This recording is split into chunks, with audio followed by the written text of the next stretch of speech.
Mis queridos hijos e hijas, hoy, miércoles de Pascua, reflexionemos sobre el Evangelio del día según San Lucas.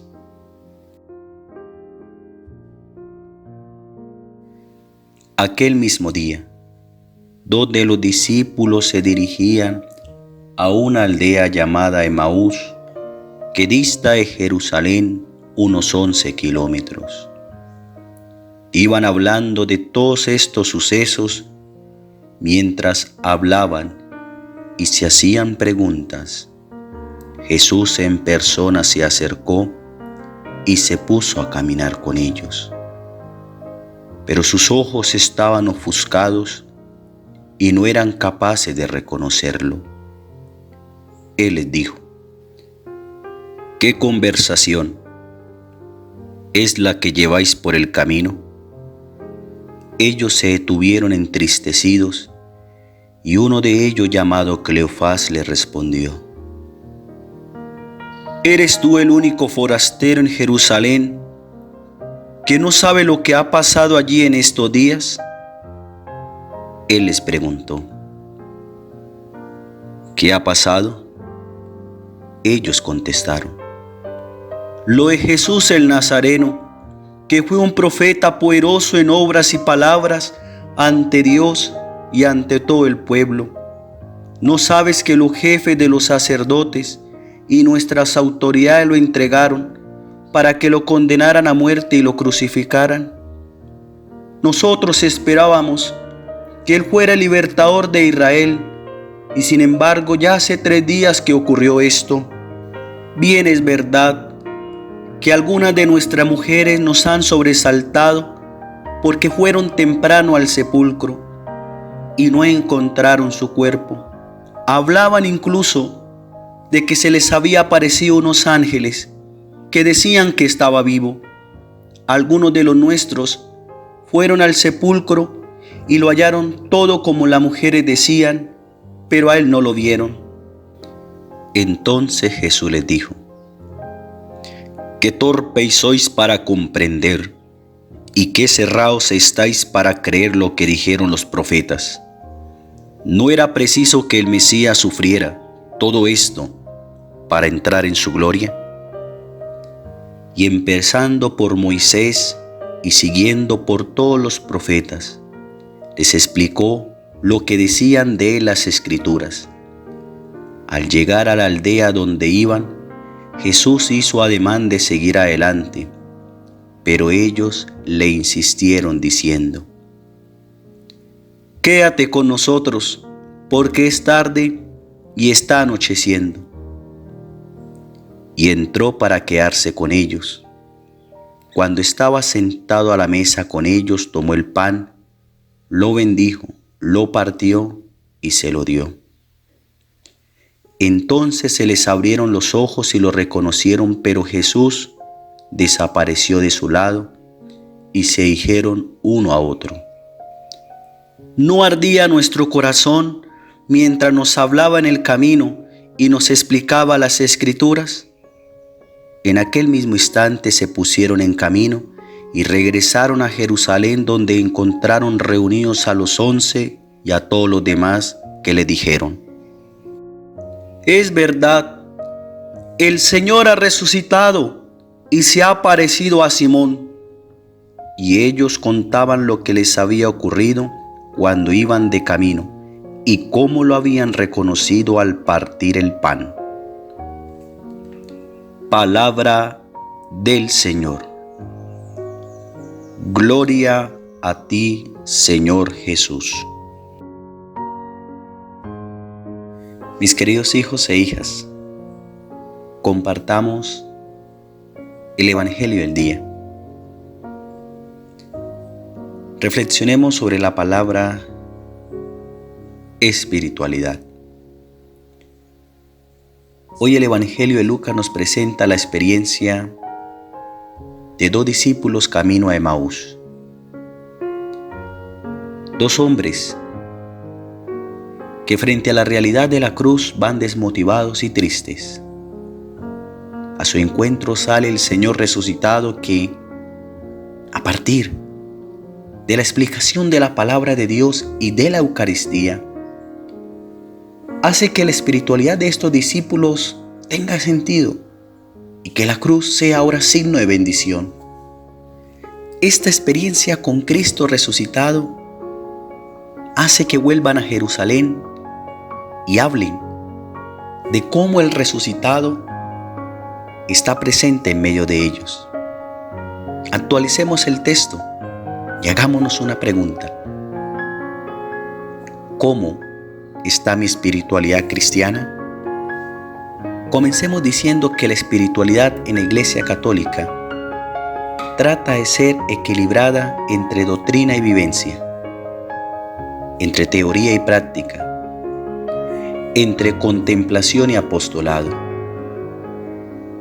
Vivimos en un mundo donde constantemente se nos presenta formas de espiritualidad, algunas de ellas prescindiendo de Dios.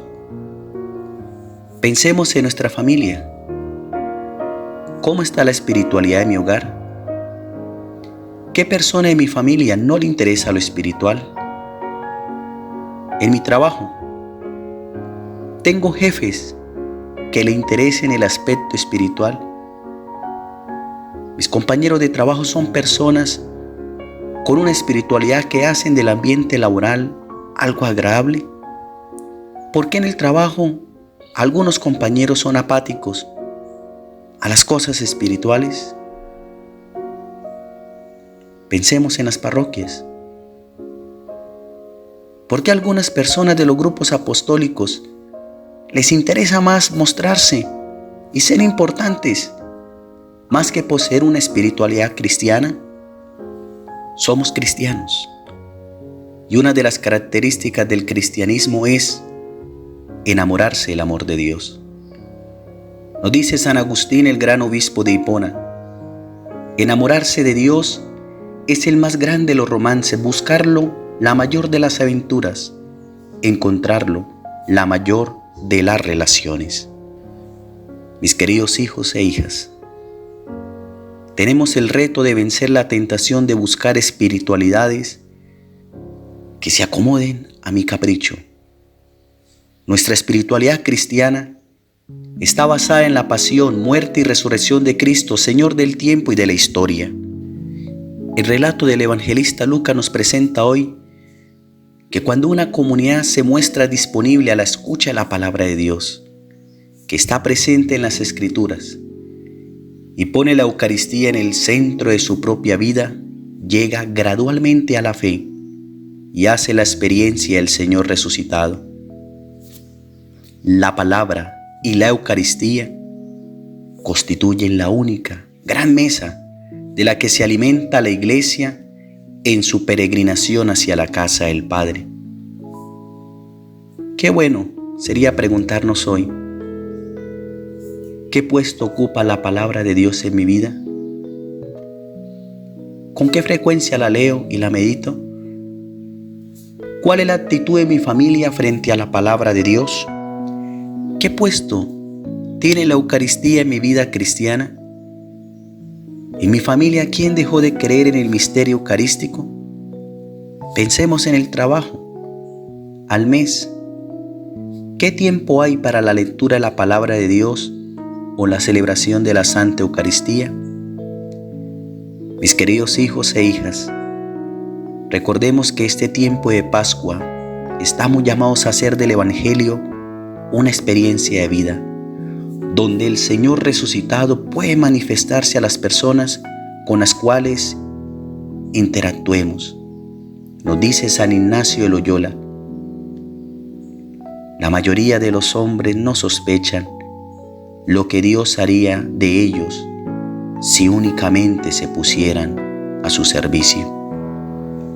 Que la palabra de Dios y la Eucaristía sean para nosotros los cristianos el motivo para tener esperanza en medio de estos tiempos difíciles, sabiendo que el Señor sale también a nuestro encuentro y nos dice: ¿qué conversación es la que llevan por el camino?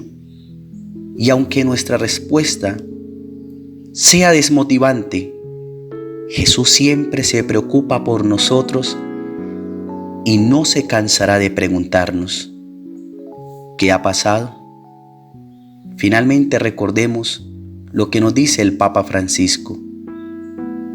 El Evangelio es una semilla.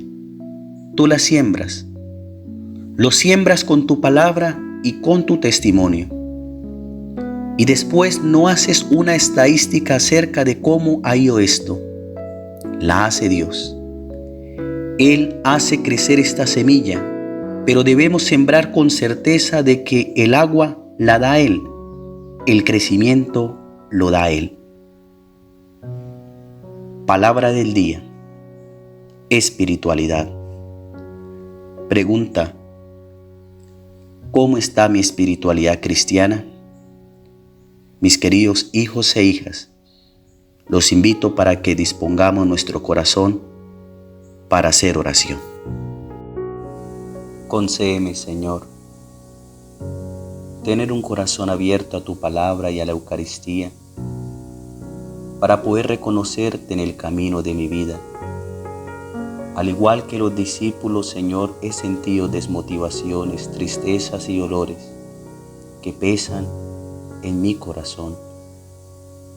Pero sé que tú, Señor mío y Dios mío, estás a mi lado y que harás sentido a mi espiritualidad para ser testigo de tu reino. Concédeme el espíritu de discernimiento para que vea cómo mi vida está marcada por la tuya. Ayúdame a no colocar mi confianza en el yo, sino que mi vida esté marcada por ti, Señor resucitado, y que en cada atardecer pueda decirte: quédate conmigo, Señor, y que tu presencia sea la ocasión para reconocerte en las santas escrituras y en la fracción del pan. Amén. Estuvo con ustedes el Padre Jorge Darío Trujillo Quintero, párroco de Nuestra Señora de las Granjas. Que el Señor nos conceda el don de la paz y nos regale su santa bendición, en el nombre del Padre, del Hijo y del Espíritu Santo. Amén. Buena jornada, y que pueda reconocer a Cristo en las Escrituras y en la Santa Eucaristía.